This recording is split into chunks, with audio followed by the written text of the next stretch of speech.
नमस्कार। आज हम रीतिकालीन कवि सेनापति की काव्यगत विशेषताओं पर चर्चा कर रहे हैं। सेनापति रीतिकाल के महत्वपूर्ण कवियों में से एक माने जाते हैं और उनका जो भाव पक्ष है वो विशेष रूप से विचारणीय है, क्योंकि रीतिकाल के श्रृंगार काल के प्रमुख कवि होने के साथ साथ उन्होंने भक्ति में भी उतनी ही सिद्धता के साथ लिखा है जितना उन्होंने श्रृंगार के लिए लिखा। श्लेष के चमत्कारी कवि हैं। श्लेष अलंकार में वे चमत्कार उत्पन्न करते हैं, अलंकार संप्रदाय की मान्यता को स्वीकार करते हैं, उसमें निष्णात हैं। उनके काव्य में ये सारी विशेषताएं देखने को मिलती हैं। तो आज हम सेनापति की काव्यगत विशेषताओं पर बात करते हैं। मूल रूप से काव्यगत विशेषताओं को दो भागों में बांटा जाता है। एक होता है उसका भाव पक्ष, एक होता है उसका कला पक्ष। भाव पक्ष में उसकी भावगत विशिष्टताओं को लिया जाता है और कला पक्ष में उसकी भाषा, शैली, छंद, अलंकार आदि तत्वों को लिया जाता है।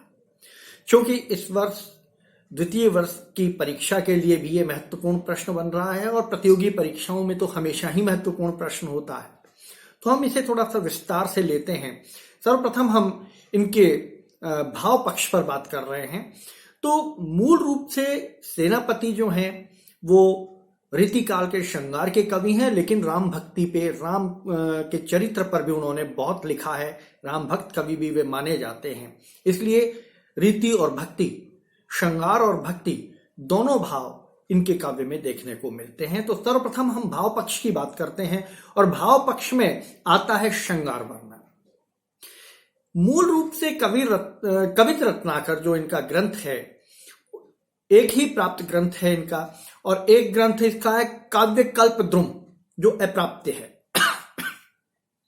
लेकिन जो प्राप्त है कवि रत्नाकर, उसमें इन्होंने जो श्रृंगार का वर्णन किया है, रूप वर्णन किया है, नायिका भेद किया है, नक्षिक वर्णन किया है, ऋतु वर्णन विशेष रूप से इनका उल्लेखनीय है, वो वर्णन इन्होंने अपने इस ग्रंथ में किया है।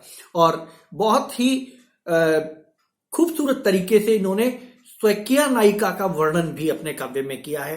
एक उदाहरण के रूप में देखिए कि एक नायिका का कोमल मांसल चित्रण वो किस तरह से करते हैं। फूलन सो बाल की बनाई गुही बेनी माल, भाल दीनी बेंदी मृग मद की आसित है, अंग अंग भूषण बनाई ब्रज भूषण जू, बीरो निज कर की खवाई अति हित है।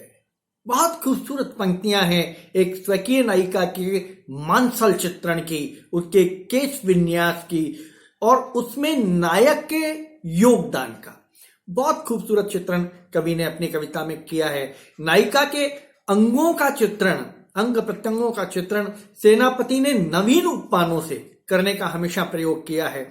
और जैसे वो नायिका के अधरों का, होठों का वर्णन करते हैं अपनी कविता में कि केसरी निकाई किस लय की रताई लिए, रताई कहते हैं लालिमा, केसरी निकाई किस लय की रताई लिए, किस लय कहते हैं कोपल को, केसर निकाई किस लय की रताई लिए, झाई नाही जिन की धरत अलकत है, और दिन कर सारथी ते सेना देखियत राते, अधिक अनार की कली में आरकत है। कि अनार की कली से भी अधिक लालिमा लिए हुए नायिका के होठ हैं, जो दिन में तो सूर्य के प्रकाश में चमकते ही हैं, रात्रि में भी वो उतने ही प्रकाशमान होते हैं, उतने ही लालिमा लिए हुए होते हैं, उतने ही सुंदर लगते हैं जितने दिन में उनका प्रकाश होता है। तो सेनापति ने अपने काव्य में संयोग का, नायिका भेद का, नायिका के नक्षिक वर्णन का और ऋतु वर्णन का बहुत सुंदर प्रयोग किया है। वहीं वियोग में भी उनकी कलम उतनी ही सिद्धता के साथ चली है। और उन्होंने अपने काव्य में जैसे एक लिया है उदाहरण, देखिए, कौन बिरमाए, कौन बिरमाए कित धाए, अजहू न आए, कैसे सुधी पाऊं मदन गोपाल की। कहां गए, किसने बिरमा दिया, कहां चले गए, कैसे मैं उनकी सुधी पाऊं, कैसे मैं उनका पता पाऊं, कैसे मैं उनको प्राप्त करूं। ये विरह का भाव कवि सेनापति के काव्य में सहज भाव में आता है। तो उनके श्रृंगार के दोनों पक्ष, संयोग पक्ष और वियोग पक्ष, बहुत अच्छे से उन्होंने अपने काव्य में उकेरे हैं। अगला भाव की जो विशेषता है, अगला जो भाव है वो है भक्ति भावना। जैसा कि मैंने आपसे पहले कहा कि कवि सेनापति श्रृंगार के साथ साथ भक्ति के भी कवि हैं।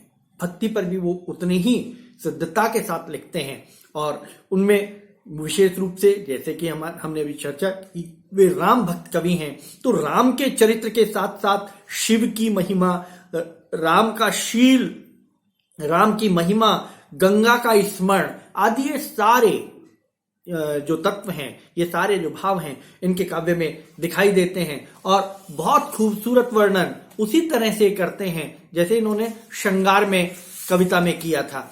वे कहते हैं कि काल ते कराल काल कूट कंठ मांझ लसे, काल ते कराल काल कूट कंठ मांझ लसे, व्यालुर भाल आगी भाल सब ही समय, और व्याधि के अरंग ऐसे व्याधि रहो आधो अंग, रहो आधो अंग सो सिवाय की बख्शीश से। शिव जी का वर्णन कर रहे हैं, सौंदर्य का, शिव जी के सौंदर्य का वर्णन कर रहे हैं और शिव जी के रूप में नरसिंह भगवान का भी ये साथ साथ वर्णन कर रहे हैं, उनकी स्तुति भी कर रहे हैं। तो ये एक विशेषता है सेनापति की कि बहुत खूबसूरत तरीके से श्लेष का इस्तेमाल करते हुए वे अपने काव्य का सृजन करते हैं। तीसरी विशेषता इनके भाव पक्ष की है, वो है इनका प्रकृति चित्रण। पूर्व में भी एक प्रकृति चित्रण पर स्पेशल एक वीडियो मैंने बनाया हुआ है, आप प्लेलिस्ट में जाकर देख सकते हैं, सेनापति का प्रकृति चित्रण के नाम से। उसमें प्रकृति चित्रण पर विस्तार से जो एक प्रश्न आता है वो पूरा उस पर डिस्क्राइब किया हुआ है, उसकी आप मदद ले सकते हैं। यहाँ हम संक्षेप में भाव पक्ष में कवि सेनापति के प्रकृति चित्रण पर बात कर रहे हैं कि इन्होंने षड्ऋतु वर्णन किया है। 6 ऋतुओं का वर्णन बहुत खूबसूरत तरीके से किया है। सर्दी, गर्मी, बरसात, बसंत, हेमंत आदि समस्त ऋतुओं को इन्होंने लिया है और अलंकारिक रूप में इन्होंने उसको प्रस्तुत किया है। पहले ही कहा है कि अलंकार संप्रदाय से संबंधित है, अलंकार संप्रदाय को स्वीकार करते हैं, इसलिए इनके काव्य में अलंकार तत्व बहुत महत्वपूर्ण तरीके से प्रस्तुत हुआ है और यही कारण है कि आलंबन के रूप में ये प्रकृति को लेते हैं और कहते हैं कि बंदी जिमी बोलत बिरद बीर कोकिल है, कुंजत मधुप गण गुण गहियत है, आवे आस पास पुहपन की सुवास सोई, सौंदे के सुगंध मांझ सने रहियत है। बहुत खूबसूरत जो वर्णन है इसमें किया है सेनापति ने। ग्रीष्म, वर्षा आदि प्राकृतिक परिवेश को इन्होंने बहुत खूबसूरत तरीके से प्रस्तुत किया है अपने शब्दों के माध्यम से। तो इस तरीके से सेनापति का भाव पक्ष जो है वो अपने समकालीन कवियों से कुछ अलग माना जाता है, जिसमें भक्ति और रीति दोनों चलते हैं। रीतिकालीन कवि होने के बावजूद भी भक्ति में भी इनकी कलम चलती है। अब आते हैं हम सेनापति के कला पक्ष पे। देखिए, कला पक्ष किसी भी कवि का उसकी काव्यगत श्रेष्ठता को प्रतिपादित करता है। वो काव्य शास्त्रीय आधार पर कितना लिखते हैं, काव्य शास्त्रीय जो लक्षण ग्रंथ हैं उनका उन्हें कितना ज्ञान है, उनके आधार पर चलते भी हैं या नहीं चलते हैं, स्वच्छंद काव्य धारा में लिखते हैं, मुक्त काव्य धारा में लिखते हैं, सिद्ध या बद्ध काव्य धारा में लिखते हैं। ये निर्भर इस बात पर करता है कि उन्हें लक्षण ग्रंथों का कितना ज्ञान है। सेनापति लक्षण ग्रंथों के निष्णात थे, लेकिन वे बंध कर नहीं रहे, रीति मुक्त काव्य परंपरा के कवि रहे, बंध कर उन्होंने रचना नहीं की। इसलिए उनके काव्य में जो भाव है वो खुला भाव है, मुक्त परंपरा का भाव है। इस कला पक्ष में सबसे पहले आता है भाषा तत्व।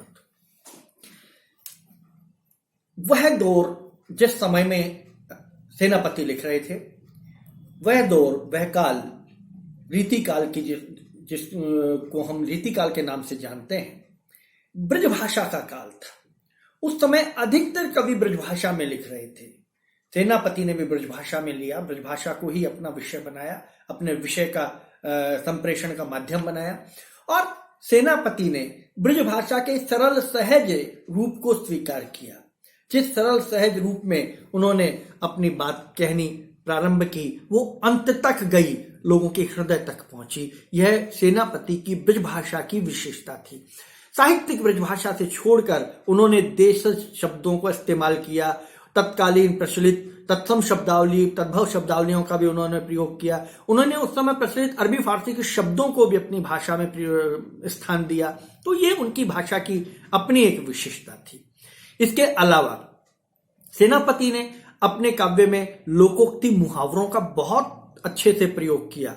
उन्होंने जो चूंकि कोई भी बात जब हम कहते हैं तो उसकी पुष्टि के लिए समाज प्रचलित लोकोक्ति और मुहावरों का इस्तेमाल करते हैं, तो सेनापति ने उससे कोई गुरेज नहीं किया। उन्होंने बहुत सहज भाव में और बहुत सरलता से लोकोक्ति मुहावरों का प्रयोग किया। जैसे एक उदाहरण देखिए कि मोरे जान पौनो सिरी ठोर को पकड़िए कोनो परी एक बैठी कहूं घामे वित्तवत है।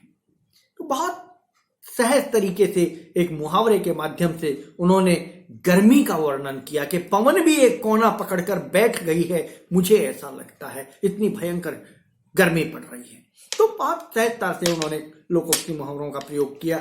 इसके अलावा इनका जो शैली विधान है वो बड़ा रोचक और बड़ा परिपक्व शैली विधान है। उन्होंने कवित रत्नाकर में मुक्तक गीतों का प्रयोग किया, मुक्तक शैली का प्रयोग किया। वर्णनात्मकता इनके काव्य में मिलती है। इनके काव्य में भावात्मकता, चित्रात्मकता मिलती है। इनके काव्य में जैसे राम कथा का इन्होंने वर्णन किया, शिव भक्ति की, इन्होंने गंगा का जो है वो आराधना की। इनमें सब में इन्होंने बहुत सहज भाव से वर्णनात्मकता का प्रयोग किया। साथ ही छप्पे और सवैया भी इन्होंने लिखी। छप्पे और सवैया छंद का भी इन्होंने अपने काव्य में प्रयोग किया और चित्रात्मक शैली में इन्होंने अपने काव्य को, जब हम सेनापति को पढ़ते हैं चित्र सा खिंचता चला जाता है, एक फ्रेम बनता है, फ्रेम में एक चित्र बनता है। यह सेनापति की विशेषता है।